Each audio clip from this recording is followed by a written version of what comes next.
146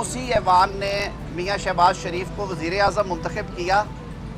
2 سال 16 ماہ یا 18 ماہ وہ حکومت قائم رہی.